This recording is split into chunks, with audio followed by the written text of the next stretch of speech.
हमारे व्यस्त जीवन में ईश्वर की आवाज़। प्रभु यीशु संसार के मुक्तिदाता हैं।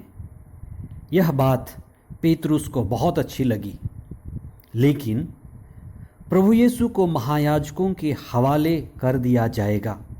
यीशु को क्रूस उठाना पड़ेगा और मानव मुक्ति के लिए उन्हें क्रूस पर अपने जान की कुर्बानी देनी पड़ेगी। यही पिता ईश्वर की इच्छा है।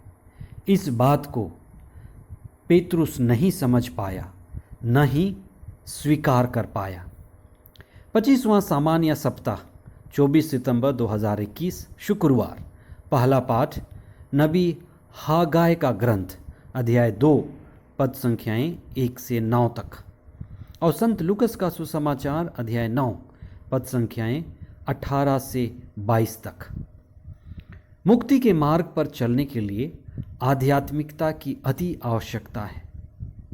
जो व्यक्ति आध्यात्मिकता की ओर गति करते हैं, उनकी चेतना और उनकी जागृति बड़ी प्रखर होती है।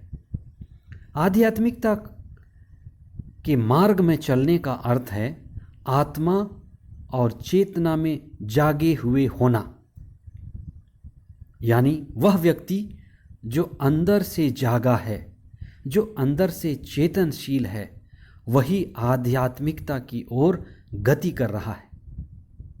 आध्यात्मिकता के क्या लाभ हैं?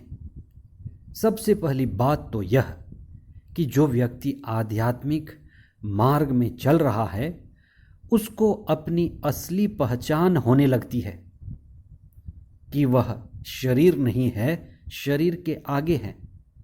वह मन नहीं है, वह मन के आगे है। वह आत्मा है और उसी आत्मा की चेतना उसे आध्यात्मिक बनाती है। अपने आत्मा और दिव्यता की झलक उस व्यक्ति को लगने लगती है।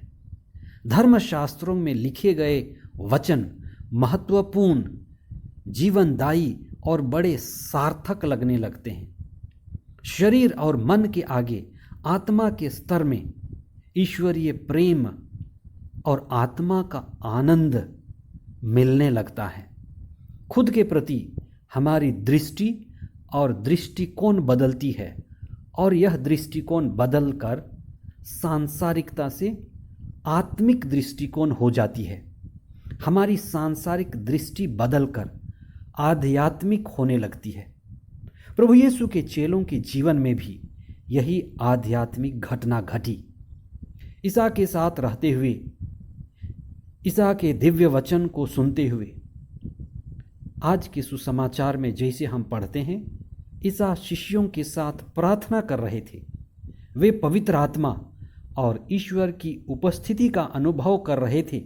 उसी समय उन्होंने शिष्यों से ये सवाल पूछा कि लोग उन्हें क्या कहते हैं,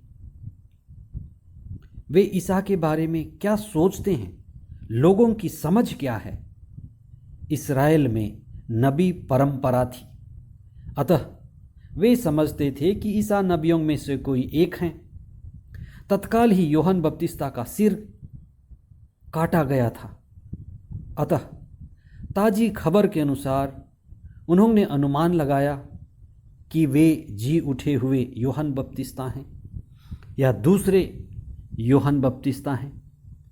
ईसा के साथ रहकर, ईसा की दिव्य वाणी जो स्वर्ग की शिक्षा थी उसे सुनकर, ईसा के साथ चलकर, प्रार्थना करते हुए, चिन्ह चमत्कार और चंगाई को देखकर, अनुभव कर, पेतरुस जो शिष्यों में सबसे प्रमुख था, उन्होंने विश्वास की घोषणा की, जो न केवल उसका विश्वास है लेकिन संपूर्ण समुदाय का, बाद में संपूर्ण कलीसिया का विश्वास है कि ईसा ईश्वर के मसीह हैं। वे ईश्वर द्वारा भेजे गए हैं। वे ईश्वर के परम पावन पुत्र हैं। वे ही मुक्तिदाता और उद्धारक हैं। पेतरुस का विश्वास पवित्र आत्मा की उपस्थिति का फल है। यह पेतरुस का विश्वास जो आगे चलकर परिपक्व होगा, यह विश्वास जो प्रभु यीशु के क्रूस, प्रभु यीशु के दुख भोग और प्रभु यीशु की मृत्यु और पुनरुत्थान का अनुभव करते करते पूर्ण परिपक्व होगा। इसलिए हम हमारे जीवन में अपने अपने विश्वास में बढ़ते हैं। प्रतिदिन वचन सुनकर, संस्कारों को ग्रहण कर और जिंदगी के उतार चढ़ाव को देखकर हम सभी के अपने अपने क्रूस हैं, क्रूस के मार्ग हैं, उन पर चलकर ही विश्वास उत्पन्न होता और परिपक्व होता है।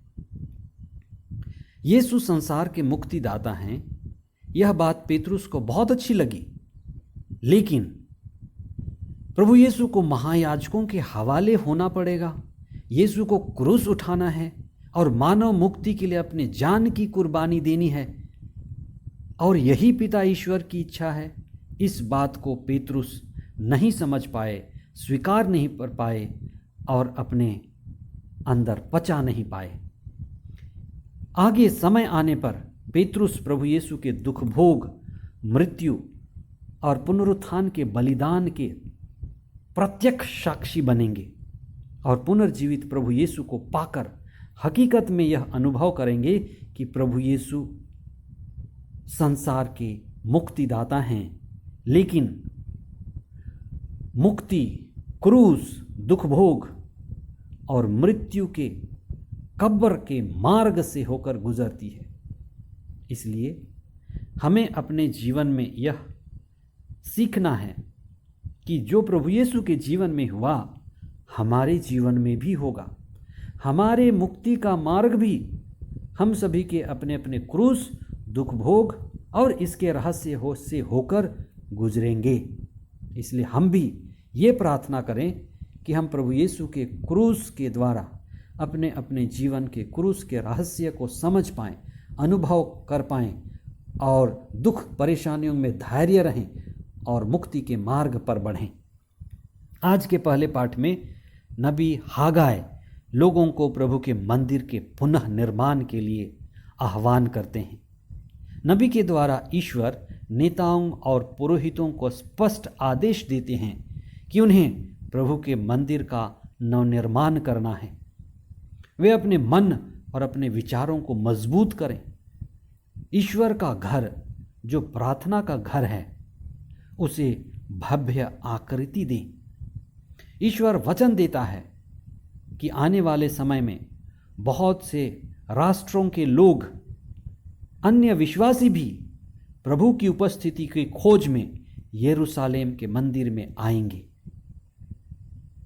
आइए हम विशेष प्रार्थना करें कि हम ईश्वर की मर्जी को पूरी कर सकें और हमारा जीवन न केवल फूलों का ताज है लेकिन कांटों का सेज है।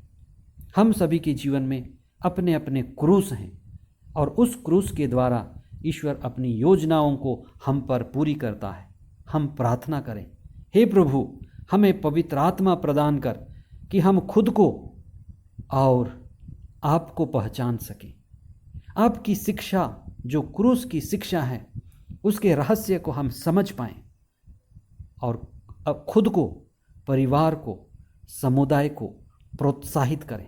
हम खुद ईश्वर के मंदिर बने और अपने परिवार में, समुदाय में लोगों को ईश्वर का अनुभव दे सकें और हमारे बीच में प्रभु का निवास स्थान हो।